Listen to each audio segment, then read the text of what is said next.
Have you ever understood the gravitational potential energy of systems where two bodies are interacting with each other in space? Our goal is to understand three concepts, which includes the following.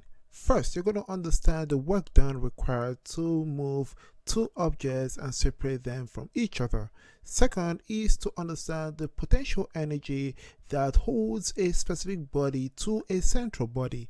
And finally, here is going to look at three case scenarios by which the total energy is influenced by not only the kinetic energy but also the gravitational potential energy of a satellite when it leaves a central body. For part 1, looking at the work done, we need to understand how much energy a satellite needs to escape a central body's gravitational field. To accomplish that, we're going to look at two case scenarios where the change in gravitational potential energy of vertically moving objects is reflected on the satellite relative to the central body, where the change in y, which is the displacement, is less than hundreds of kilometers.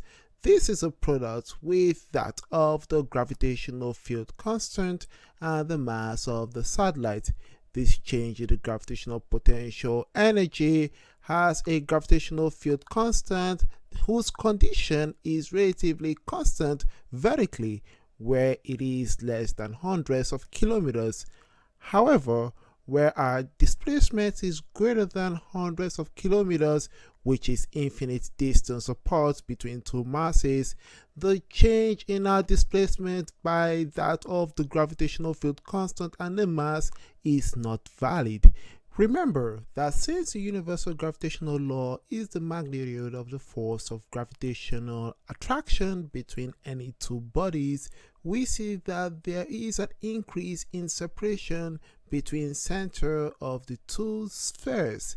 This reflects the work done to overcome the force of attraction between these two spheres as we move from R1 to R2. As shown on the graph, the relationship between the force of attraction and the distance between the two spheres shows that yes, the work done to increase the separation of the two bodies from R1 to R2 is the area under the curve.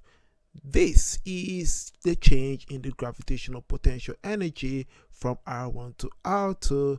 Therefore, this energy of the system also increases. What is the area under that curve? This involves using calculus due to the inverse squared relationship. We're using geometric average, which is the square root of the product of f1 and f2. This can be used in the area where that square root is multiplied by the difference between R2 and R1. Therefore, by putting in your expression for f1 and f2, we can simplify it to have the square in the square root, cancelling out the square, and the square root opens up the expression to give us the difference between R1 and R2, which is also equal to the change in the gravitational potential energy equal to the gravitational potential energy at position 2 versus that of position 1. Therefore, this change in gravitational potential energy unit is measured in joules. From this equation, as position 2 approaches infinity, our energy potentially approaches 0, where the mass of that satellite or small body is outside the gravitational field of the central body. Therefore, the change in the gravitational potential energy is equal to the negative of the potential energy at potential 1. Therefore, this results in a positive value for our change in the potential energy, where this is also reflected on that particular point, potential energy to be the negative value. Part 2, gravitational potential energy analysis. Looking at the gravitational potential energy at a point, we can analyze this relationship between the separation, which is R, and the potential energy, Eg. For example, Eg produces a negative value. Next is that as the distance increases, which is the masses are further apart, the gravitational potential energy increases, which means it becomes less negative. Next is that as the distance between the masses goes to infinity, we have the potential energy to approach zero. And finally, where the distance between the masses is equal to infinity, we have our potential energy to be equal to zero. This implies that there is a completely further part of these masses, therefore there is no gravitational attraction between these two bodies. By graphical analysis, collecting data of the gravitational potential energy at each point above the central body surface, there is a smooth curve that increases to the point where, as our separation approaches infinity, our gravitational potential energy approaches zero. How about our change in potential energy near Earth's surface? From contact where our R1 is equal to the radius of Earth to R2 where the radius of the Earth plus the displacement where our displacement is way less than that of the radius of Earth, we are going to assume that our R2 is approximately equal to radius of the Earth. Therefore, by finding the change in the potential energy between position 1 and position 2, we are going to come up with our expression for our change in the potential energy, and therefore by simplifying we see that there are two things that are going to be assumed. One is that our product of our R1 and R2 at the denominator is equal to the square of the radius of the Earth, while our difference between the R1 and R2 at the numerator is equal to our change in y, which is the displacement. Therefore, since our law of universal gravitation equals to the force of gravity, this is going to give us our equation for our change in potential energy to be equal to the product of the mass of our satellite gravitational field and the displacement, where our mass is way near the surface of the Earth. Part 3. Total energy analysis. From this equation, the negative sign makes the graph shape to look like a potential well. Now, looking at this, we see that a satellite on Earth's surface will have a total energy to be equal to the sum of the kinetic energy and the potential energy. Where the kinetic energy equals to 0, we're going to have our total energy to be equal to the potential energy at that particular point. Therefore, we are going to see that as the satellite moves or rocket moves away from the Earth's surface, as the altitude increases, the potential energy increases along the curve AC, where the total energy is constant along BC. Now, we also see that the point where the satellite begins to rise shows that that is the speed launched, where the kinetic energy is equal to the distance between A and B. However, as you look really closely between the area ABC, we see that the kinetic energy decreases to 0 as the rocket approaches C. Therefore, the rocket can't go any higher. As a result of that, the rocket drops back down on Earth's surface. To escape the potential well of a planet by a rocket or any projected object, the kinetic energy initial of the rocket has to be equal to the potential well depth of that particular central body. Therefore, the total energy must be equal to 0. In addition, rockets must reach infinite distance when the potential energy equals to 0 to escape the potential well of the central body.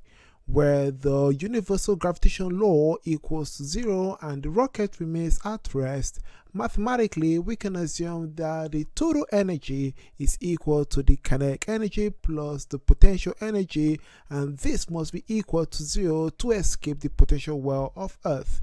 Therefore, the kinetic energy is equal to the negative of the potential, and this shows that it is broken down kinetically into half mv squared, and that of the gravitational potential energy to be the negative of the gravitational constant multiplied by the mass of the central body times the mass of the satellite divided by the radius of Earth.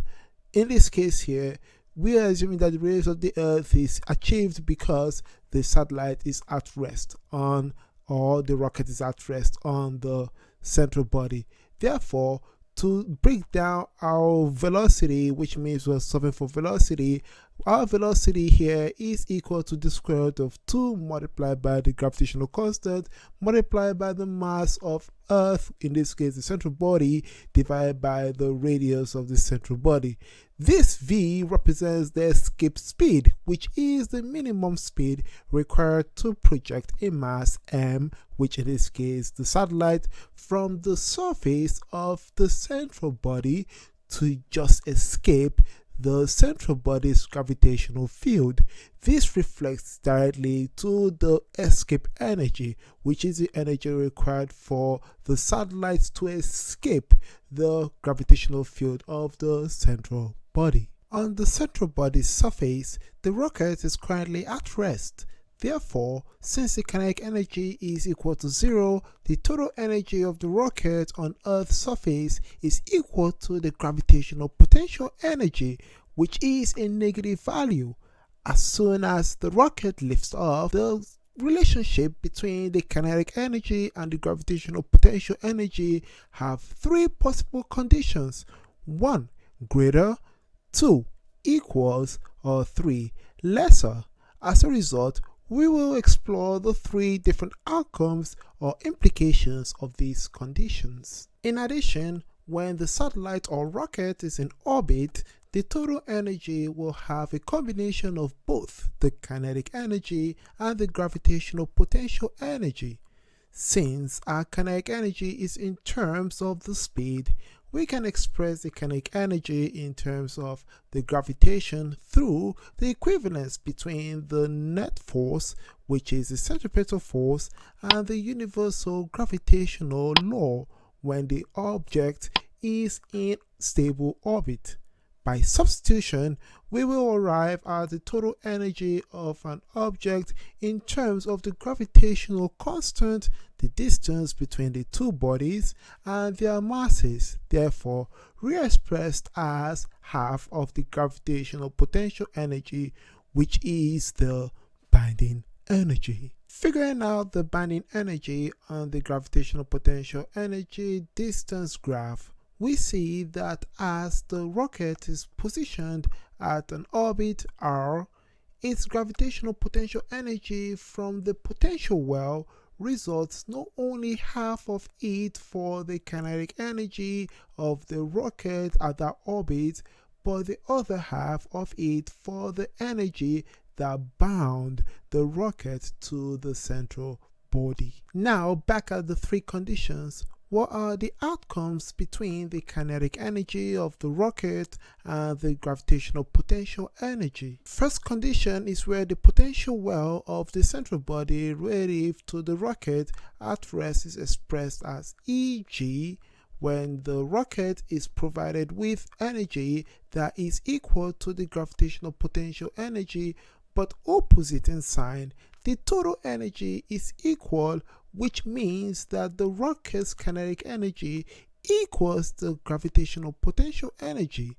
Therefore, the outcome is that the rocket or satellite will just escape the gravitational field of the central body. Second condition is when the rocket is provided with energy that is way greater than that of the gravitational potential energy.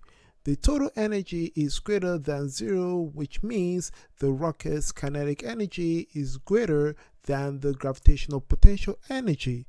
Therefore, the outcome is that the rocket or satellite will escape the potential well of the central body with surplus of the kinetic energy left. The final condition is when the rocket is provided with energy that is less than the gravitational potential energy. The total energy will be less than 0, which means the rocket's kinetic energy is less than the gravitational potential energy. Therefore, The outcome is that the rocket satellite won't successfully escape the potential well of the central body.